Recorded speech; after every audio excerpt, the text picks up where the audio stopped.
David Wygant, 10-minute daily reality check, Tuesday, April 24th.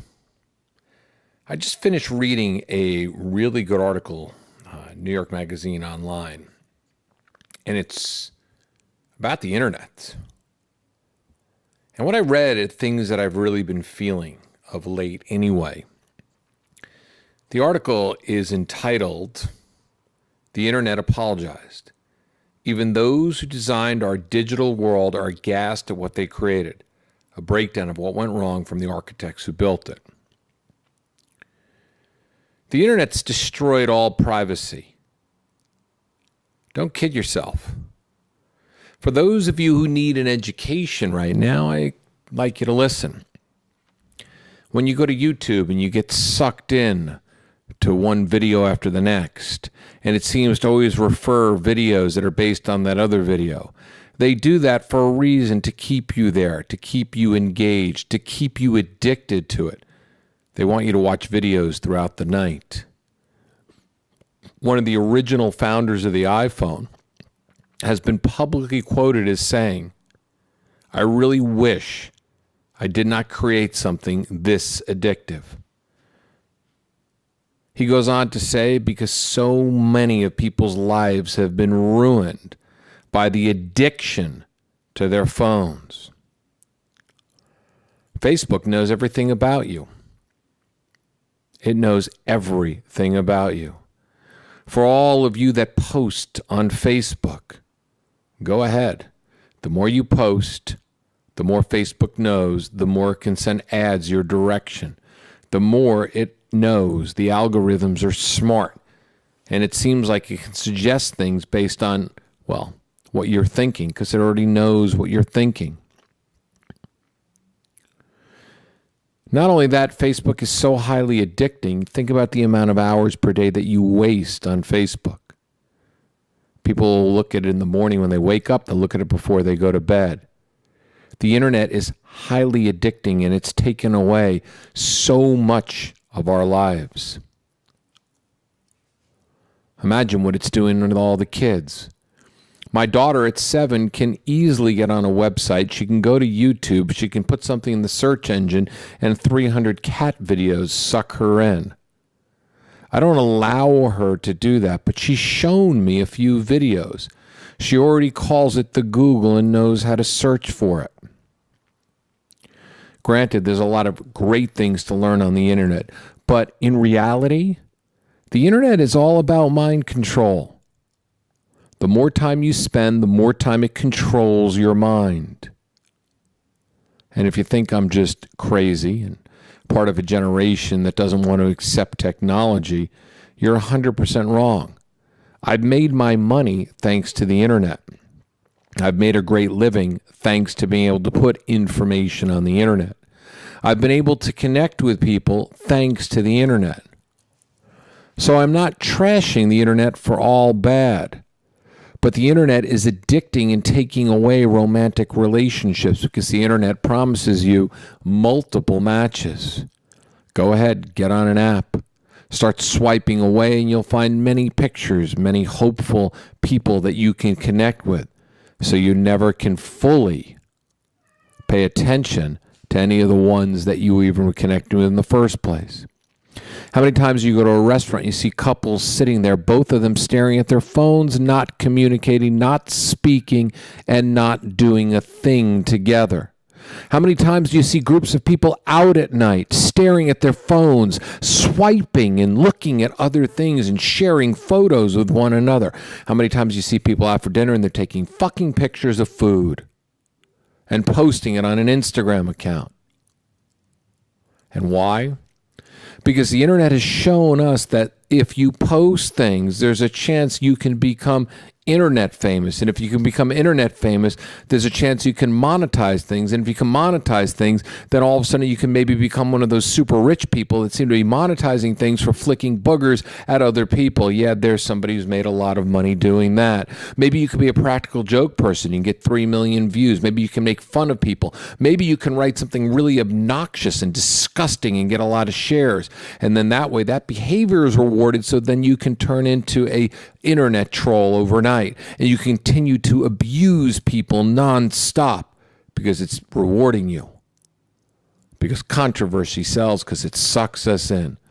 Put a car accident up on the internet, and I guarantee you, if you put it up on Facebook at 9 a.m., by 10 o'clock in the morning, you'll have 1 million views of that car wreck, because everybody wants to see a car wreck, whether it's real or virtual.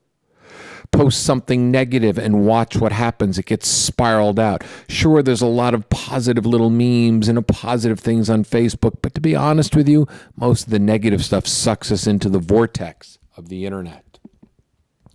The internet is full of information, good, bad, and real ugly. A lot of people want to be an expert, so much so that I got an email the other night from somebody asking me, when they run into a tough client, how do they get him to listen? When you run into a tough client, how do you get them to listen? It just shows that you're not even qualified to be a coach yet, because you have the internet and you're able to put up a website and you're able to put up a few videos and you're able to offer a price. Somebody's going to find you and someone's going to pay you that. Instead of taking the long-term approach and actually going to get coached and learning how to deal with people and learning how to understand what a tough client is all about, you think that you can become internet famous. I can't begin to tell you the amount of people that I've coached that have been abused and broken by subpar coaches over the past 10 years. All because they found the wrong person before they found me. Internet famous. Every day there's another group advertising a way that you can become famous on the internet. Pay us $7,000 and we'll show you how to build a brand to make you famous on the internet so you can charge people a shit ton of money, even though you're not fucking qualified at all. Welcome to 2018. Welcome to the internet. Hell, there's internet marketers that are out there that aren't even internet marketers, that think they know how to internet market, but yet they've never made any money at all. But yet they know if they teach people how to be an internet marketer, or if they actually represent and internet market somebody's program, they could charge money for it, even though the person has never made money doing any of that before. Because everybody wants to be internet famous. So why not hire a marketing company that doesn't know how to market? Why not hire a consultant that doesn't know how to consult? Why not hire a dating coach that doesn't even know how to fucking date because they're not in a relationship, nor have they ever worked with anybody before because they used to work for IBM? Welcome to the internet. Why don't you post something negative on Facebook and watch how many shares it gets, and gives you the idea that if the more negative stuff you post, the better it is. Welcome to the internet of 2018. If you want to be able to voice your viewpoint and have people like you, you could just put your picture up there nonstop and have people love you. If you can really feel insecure that day, you could just put a half-naked picture of yourself up there on Instagram. And if you're a hot chick, guys will go and give you the thumbs up, and you'll have 45,000 likes by 10 o'clock in the morning, which will create more narcissists in this world. Welcome to the fucking internet of 2018. This is what it's about. Read the article. The article is called The Internet Apologized. It's by Noah Kulwin. It's a great fucking article. I'm going to read the beginning to you. Something's gone wrong with the internet.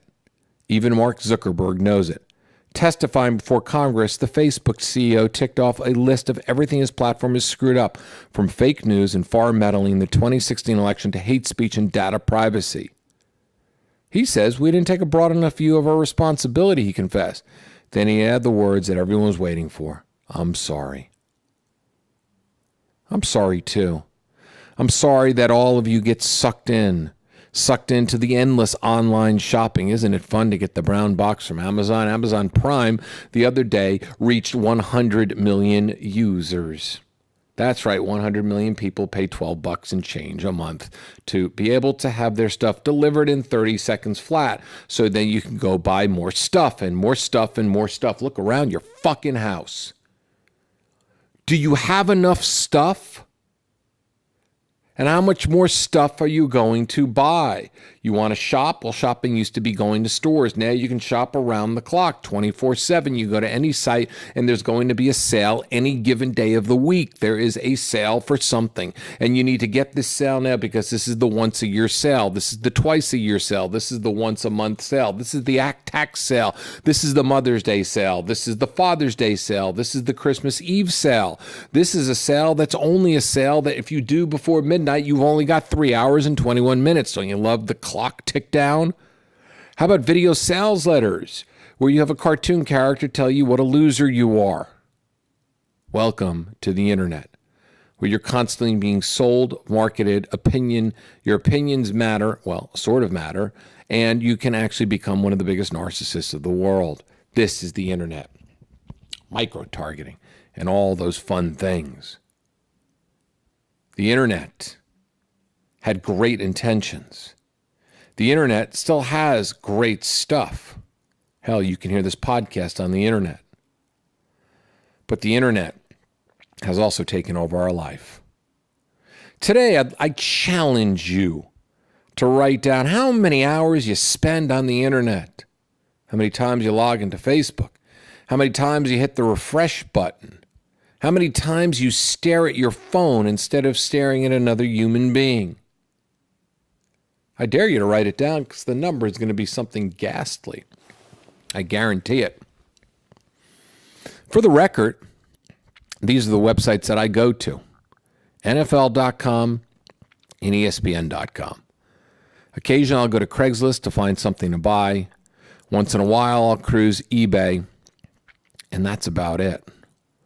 I don't even go to my own site. I post it and allow other people to go and read my free content. I don't watch videos on YouTube. I don't stream stuff on the internet. As a matter of fact, I'm kind of old school in that way. And I enjoy that. Facebook is a fundamentally addictive product that is designed to capture as much of your attention as possible without any regard for the consequences, according to Sandy Parakilas. Read the article. It is one of the greatest articles I've read because everything on the internet was designed to be really, really addictive. Read it and learn. And today, jot down just how much time you spend on the internet. And tell me how much time you've wasted. Tell me or tell yourself honestly how much it's affected your personal relationships. Go ahead, I dare you, get real with yourself today. Get real with yourself and get real with the internet and tell me what happens.